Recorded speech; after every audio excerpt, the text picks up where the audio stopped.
नीरल नवा शिक्षक થઈ ગયા। विद्या सहायक भर्ती का दिन छठा और પણ અહીંયા બધા આવે જ ને એના હાથમાં 3 લાડવા હોય છે। હાથ 2 હોય પણ લાડવા 3 હોય એટલે ત્રીજો હાથ એ લોકો પાસે હોય। Thank you. अरे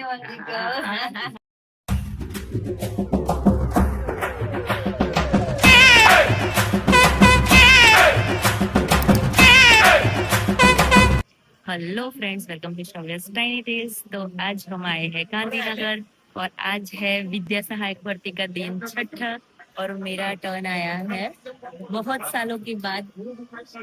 और आज देखो बहुत सारे लोग आए हैं जिनका बहुत टाइम से एक टीचर बनने का सपना पूरा होने वाला है। मेरा भी बहुत सालों से सपना था कि मैं एक गवर्नमेंट टीचर बनूं, तो वो मेरा सपना पूरा होने वाला है आज। और आज है दिन छठा और अभी सारे लोग आ गए हैं। मेरे कॉल लेटर में 9 o'clock का टाइम था, लेकिन सब लोग बोल रहे हैं कि 1 घंटा पहले आना है। तो देखो बहुत सारे लोग आ गए हैं। अभी 9 o'clock को सारा सब कुछ स्टार्ट होगा, तो देखते हैं अभी क्या होता है आगे। मैं थोड़ी नर्वस भी हूँ, बहुत खुश भी हूँ अंदर से कि मेरा सपना, सालों का सपना आज पूरा होने वाला है। तो देखते हैं आगे क्या क्या प्रोसेस होती है। तो देखो कितने सारी पब्लिक आई हुई है। अभी सारे लोग अपने पेरेंट्स को भी लेके आए हैं, अपने पार्टनर्स को भी लेके आए हैं, सबके साथ कोई ना कोई आया है और सारे लोग अभी यहाँ पे खुशियाँ लेने आए हैं। तो देखो कितने सारे लोग हैं यहाँ पे। सुबह 8 o'clock से सारे लोग स्टार्ट हो गए हैं आने का। हम भी 8:15 बजे तो आ गए थे, है ना? अभी 8:15 बजे तो आ गए थे और यहाँ पे बैठे हैं। 9 बजे का इंतजार है कि क्या होगा, कैसे होगा। तो देखते हैं आगे की प्रोसेस। चलो तो मिलते हैं आगे की प्रोसेस में। हाँ, તમે 6 થી 8 માં નોકરી કરતા હોય તો એની જરૂર નથી। તમે પોલીસમાં નોકરી કરતા હોય, આશ્રમ શાળામાં નોકરી કરતા હોય, તલાટી હો, તો અમારે કોઈ લેવા દેવા નહીં, તમારું કશું જોઈતું નહીં, તમે તમારું ખાતું જાણો। બીજી વાત, પેલી જાહેરાતમાં લખ્યા છે એ મુજબ પરિશિષ્ટમાં સાથે પુરાવા લાવવાની જે વાત હતી, તો એ પણ એવું છે કે હાલ તમે જિલ્લો પસંદ કરી લેજો, ત્યાર પછી તમે જે શાળા પસંદ કરશો, શાળા પસંદ કર્યા પછી તમને હુકમ આપ્યા પછી તમારા કેટેગરીના પ્રમાણપત્રોની ચકાસણી કરવા તમને કહેશે।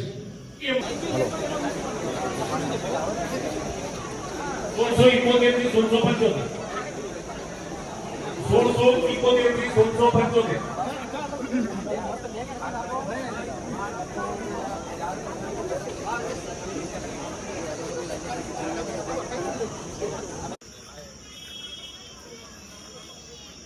नीरल नवा शिक्षक થઈ ગયા।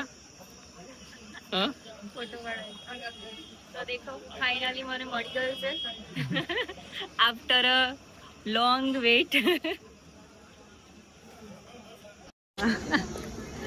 આજે તેજસભાઈ જે બહુ સારું કામ કરી રહ્યા છે વિદ્યા સહાયકો માટે, તો હવે શું અપડેટ છે એમ કહો અમને।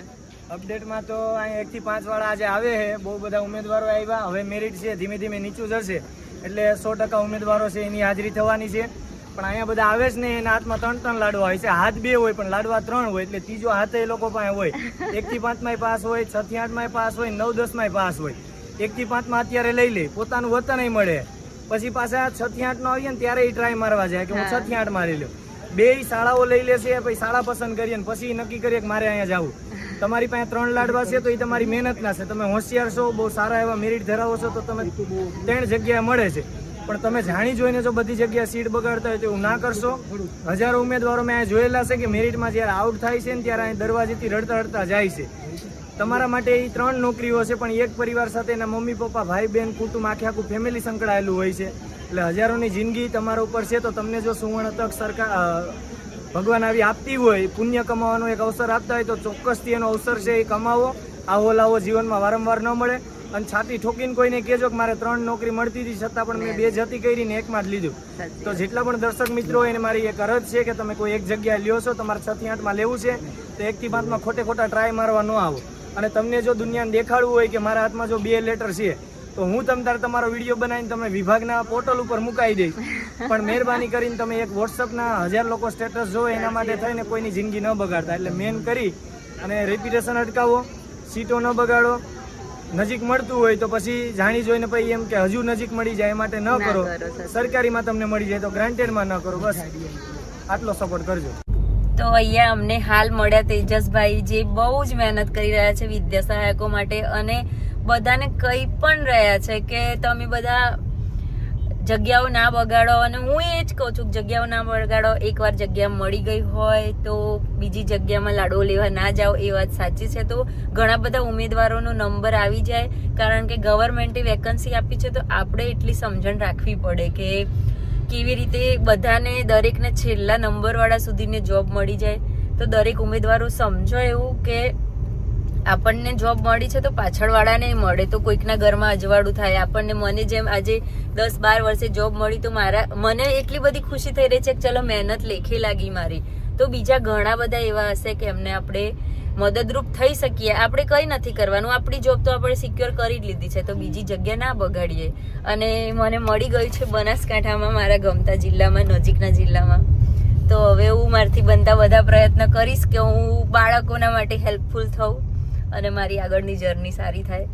બીજા બધા જ ઉમેદવારોને બેસ્ટ ઓફ લક, કે તમને બધાને તમારો ગમતો જિલ્લો મળે, અને ના મળે તો આપણે તો આપણું કામ જ કરવાનું છે. કારણ કે આપણે જ્યારે ટીચર બનવાનું વિચાર્યું ત્યારે એવું નહોતું વિચાર્યું કે મારા જિલ્લામાં ને મારા ઘરે જ ની આગળ જોબ મળશે. તો જ્યાં મળે તે આપણું કામ કરવાનું છે. બધાને બેસ્ટ ઓફ લક. ચલો તો મળીએ.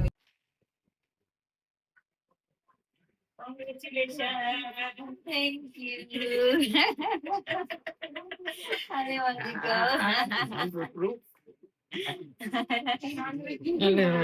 thank you. પેડા અલે માં દીકો. અલે શું થયું માં દીકાને? શું થયું? શું થયું? ખુશ થઈ ગયો માં દીકો? હેપી? ચલો ત્યાં બેસીએ. ચલો અત્યારે વિડીયોમાં તો કેટલો ખુશ થઈ ગયો છે. ઓ બાપલે બાપલે.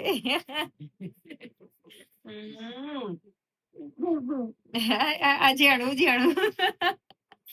ચલો આવી તો ખા.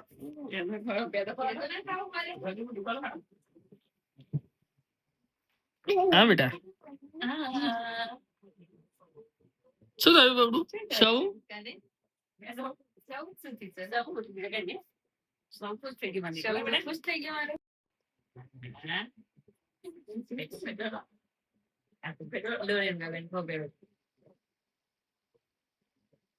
મિશુ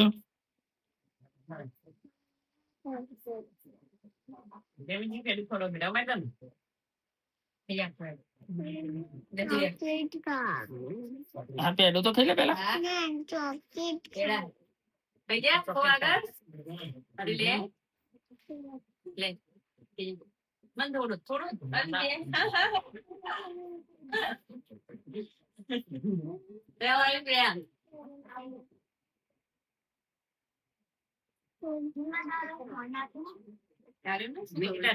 બીજી પેડો તો ખા. ડેડા તો ખવડાવે ના પેડો.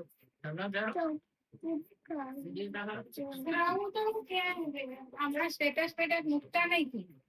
મારી મમ્મી આવે પછી પૂછી મૂકશે. થઈ જાય.